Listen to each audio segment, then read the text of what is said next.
Greetings and welcome to this episode of 401k Real Chat. My name is Fred Barstein. I am the founder and CEO of TPSU, TRAU, and 401k TV. I am pleased to welcome Lauren Loehning. Welcome, Lauren. Thanks, Fred. Great to be here. Lauren is the co-founder of Moniwell, which she joined in 2023. She's been a retirement plan advisor for the past 10 years. And before that, she worked at Eaton Vance, which was one of the major investment companies focused on the 401k. So welcome, Lauren, and get right into it. Uh, First question that I have for you. Um, I know that we have a problem, around engagement. What are you seeing with the issues in the industry overall? You've been around for 25 years. What are you seeing with that problem?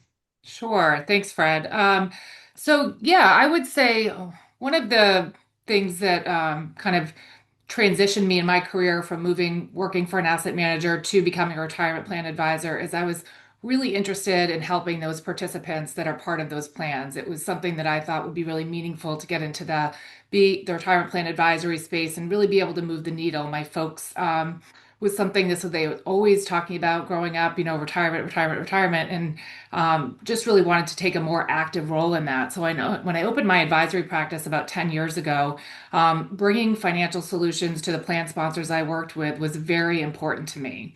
And for the first couple of years, I was trying different financial wellness tools, trying to roll out different strategies, whether it's an emergency savings program or at HSA. And what I learned pretty quickly was that, the engagement rates and all of these different financial solutions are extremely low. And really, if you look at benefits engagement across the board, they're low. And I noticed that the participant communication piece was something that most organizations lacked. Unless you have this very comprehensive marketing team that's constantly reaching out to the employees, that participant communication piece often goes overlooked. And so when I started to bring solutions and promise big things, if they, enroll in this new financial wellness tool, they're going to get these great results. Lo and behold, they're getting 5 or 10% of people actually engaging in those programs. I, as an advisor, am not delivering on that promise. So I kind of went out on a journey to figure out, how do we solve for this? At that time, and this is something that you're interested in too, Fred, I kind of went down the mindfulness meditation Vipassana path and thought, well, if I just go out there and teach everybody, how to think about this and become more aware of their finances, we'll solve that problem. And what I learned pretty quickly is that, again, people are just not that interested. We've got to find another way. And that's when I teamed up with Jennifer Rayner, who had started Moniwell back in 2020. She was working on an SMS-based platform that delivered psychology first, emotionally intelligent messaging to participants to help drive engagement in financial solutions. And when I learned about what she was working on, I was super excited, and it was something that I definitely wanted to be a part of. And that's when we started to work together to really move Moneywell forward to what it is today.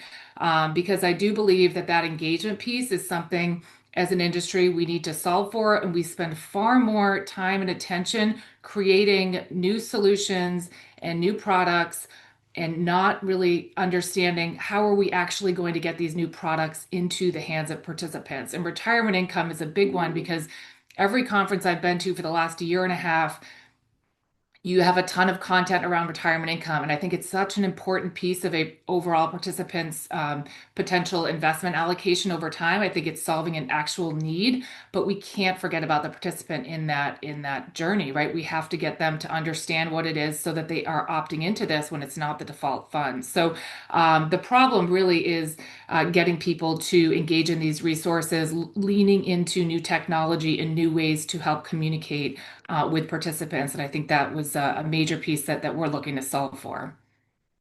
Can you give me one example of something that you have found that has resulted in significant engagement?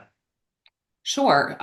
So I find when you just provide access to tools and solutions and you're pushing out marketing campaigns saying, did you know you have access to this HSA benefit? Or, oh, here's a resource for emergency savings.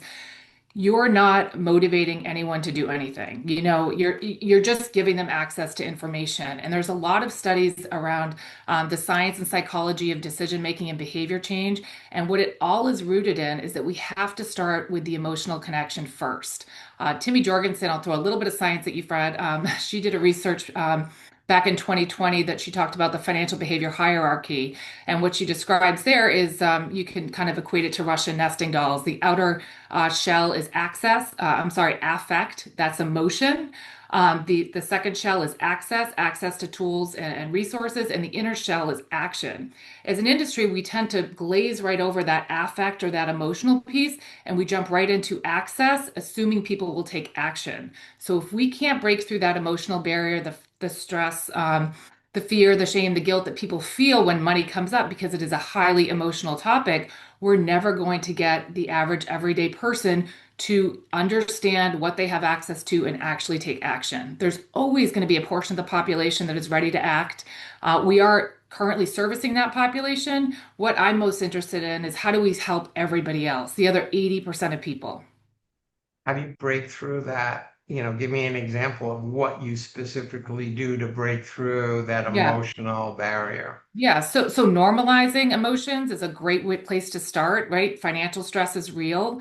50% of Americans are in debt, providing them with information, providing them with tools and resources to not necessarily push away those emotions that get in the way of taking the next step, but understanding different tools to deal with them. So maybe it's a breathing exercise, or maybe it's just recognizing that the fear is present and they don't need to turn away from it, that they can really find ways to manage and work through it. And when you're dripping content over time, not just a one message or something that they have to go log into, when you're dripping content over time, you're able to sort of give people new perspective or awareness or perhaps education around the different things that they have access to. So we like to say we lead with psychology first, emotionally intelligent interactions that really address those negative emotions that can get in the way of taking the next step. Does that answer your question?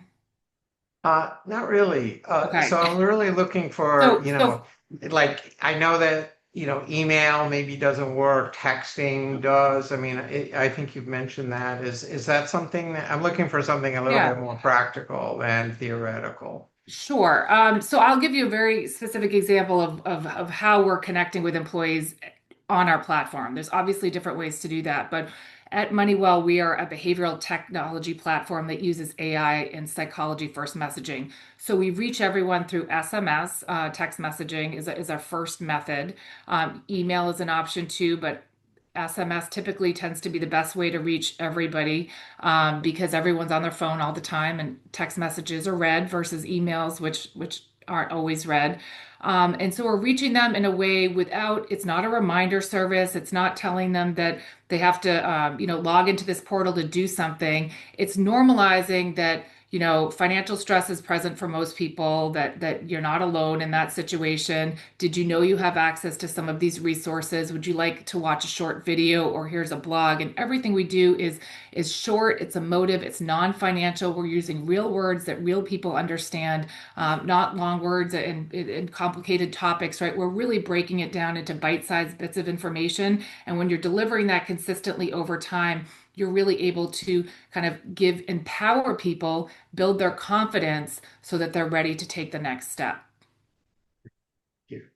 Well, that's all the time we have.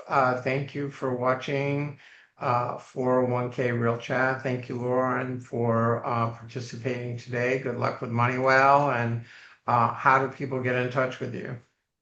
Sure. The best way is just to visit us on our website, www.moneywell.com, Moniwell. And then if there's a link here, we can certainly put my email in that, and we'd be happy to chat with anyone. Very good. Why don't you tell us our email in case we don't have the link? Sure. It's L Lauren, so two L's, L Lauren, Lauren at Moneywell, so Moniwell.com. Very good. Thank you. Thanks, Uh, Fred. Thanks for being here and thanks for watching. Stay tuned for more episodes like this.